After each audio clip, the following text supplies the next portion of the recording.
Ayatollah खामिनाई ने कई बार दुनिया को ये बता दिया कि हम उस चीज़ को कभी प्रोत्साहन नहीं करेंगे जो लोगों के जो मानवता के खिलाफ है। जो भी इंसान है, जो भी इंसान का दिल रखता है वो इस बात को मानेगा कि ये सब कुछ सरासर गलत हो रहा है। और आज मेरे साथ हो रहा है, ईरान के साथ हो रहा है, कल मेरे साथ, हमारे साथ भी होगा। और आयतुल्लाह खामिनाई सिर्फ ईरान का सुप्रीम लीडर नहीं था, वो पूरे आलम इस्लाम का शिया मुसलमानों का एक स्पिरिचुअल एक लीडर था। ये तो इंसानियत और गैर इंसानियत की बात है। मुस्लिम और गैर मुस्लिम का कोई एंगल नहीं है इसके अंदर। इंसानियत और गैर इंसानियत की बात है। दुनिया के हर वो देश, हर वो ताकतवर देश, उनको सोचना चाहिए, उनको समझना चाहिए और देखना चाहिए कि ये जो ट्रम्प जो है ये किस ओर जा रहा है, उसका इसका मकसद क्या है। जो है ट्रम्प साहब आज कहने की कोशिश कर रहे हैं कि या तो मेरे आगे नतमस्तक हो जाओ या मैं तुम्हारे साथ यही हाल करूँगा।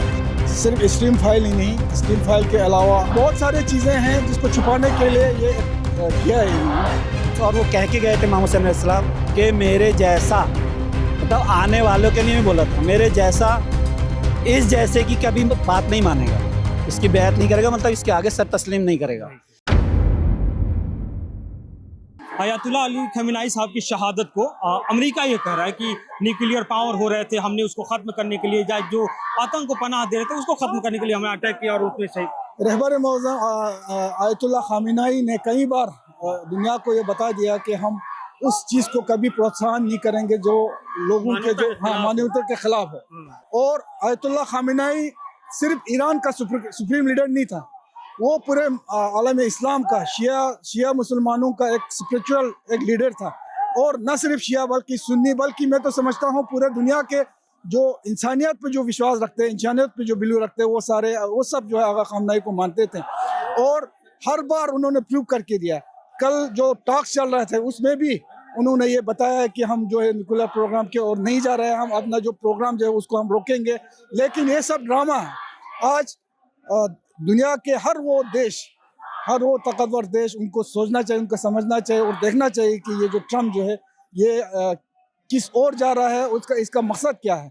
अगर आज दुनिया देश को कभी हमला हो जाता है, किसी प्रेसिडेंट को उठा लिया जाता है, देखिए ना, दुनिया के बेचारे जो भी कमजोर देश है वो समझता है उसका अपना जागीर है, उसको कब्जा कर देता है। उसके जो लोकतंत्र तरीके से जो चुने हुए वहाँ के नुमाइंदे हुए उनको पकड़ के जेल में डाल देता है, उन पर कब्जा कर देता है। तो ये दुनिया में ये काम किस ओर जा रहा है। तो इस पे दुनिया के हर वो ताकतवर देश उनको सोचना चाहिए। लेकिन वो तर्क ये दिया जा रहा है कि अगर न्यूक्लियर पावर हो जाता तो देश दुनिया के लिए, या दूसरा ये कहें कि एप्स्टीन फाइल में जैसे ट्रम्प का नाम आता है, बहुत भूचाल मचता है, लोग खिलाफ बात करते हैं, उसको लीपापोती करने के लिए। सिर्फ स्ट्रीम फाइल ही नहीं, स्ट्रीम फाइल के अलावा आने वाले दिनों में वहाँ पे उसमें इसका इलेक्शन भी है वहाँ पे, दोनों कंट्रीज में, यहाँ पे इसराइल में भी है, वहाँ पे भी है। बहुत सारी चीज़ें हैं जिसको छुपाने के लिए ये किया है इन्होंने।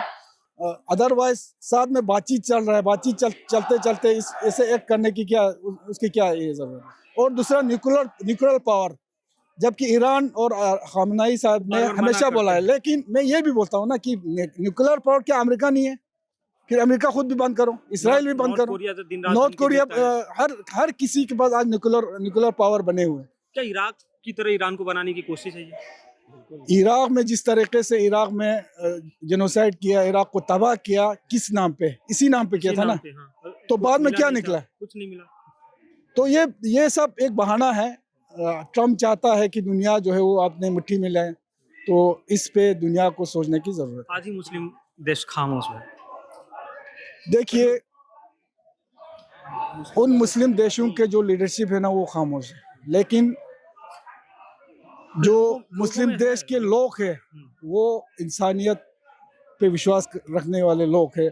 और मैं समझता हूँ और मैं बिलीव करता हूँ कि कभी ना कभी वो आवाज़ उठ के आएंगे उन्हीं के उसके खिलाफ जो चमचगिरी में लगे हुए हैं। मुस्लिम गैर मुस्लिम की बात है ही नहीं है, ये तो इंसानियत और गैर इंसानियत की बात है।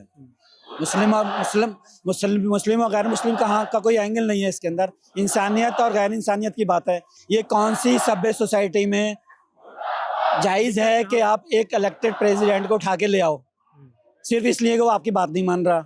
ये कौन सी सभ्य सोसाइटी में चलता है?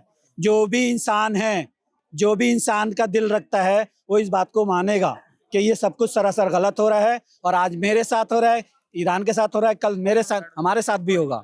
जहाँ जहाँ भी इंसान रहते हैं सबके साथ होगा, क्योंकि गुंडों का काम ही होता है एक एक करके मारते हैं, समझे। तब एक एक करके मारते रहेंगे वो, और सब खामोशी से देखते रहोगे। सबका हाल यही होना है, या तो मत्था टेक दो हजरत ट्रम्प के आगे, जो वो कहें वो मानते रहो। बार बार कहा भी जा रहा था कि आप सरेंडर कर हाँ, दीजिए। तो वो उसकी औलाद ही नहीं है, औलाद में से ही नहीं है जो सरेंडर करते हैं। वो हमारा पुराना, सदियों पुराना इतिहास है। 1400 साल 1447 करबला देखा है जिसने, जो करबला को जानता है। जब उनके बाबा अजदाद ने जो है यजीद जैसा, और वो कह के गए थे मोहम्मद सल्लल्लाहु अलैहि वसल्लम कि मेरे जैसा, मतलब आने वालों के लिए भी बोला था, मेरे जैसा इस जैसे की कभी बात नहीं मानेगा, इसकी बैत नहीं करेगा, मतलब इसके आगे सर तस्लीम नहीं करेगा। वही जो है ट्रम्प साहब आज कहने की कोशिश कर रहे हैं कि या तो मेरे आगे नतमस्तक हो जाओ, या मैं तुम्हारे साथ यही हाल करूंगा। तो हर कंट्री का एक दिन करके यही होना है। वो जो पहले जो समझ जाए उसके लिए बेहतर है, जो जितनी जल्दी समझ जाए उतना बेहतर है। इसमें मुसलमान और गैर मुसलमान की कोई बात नहीं है, ये इंसानियत का मसला है।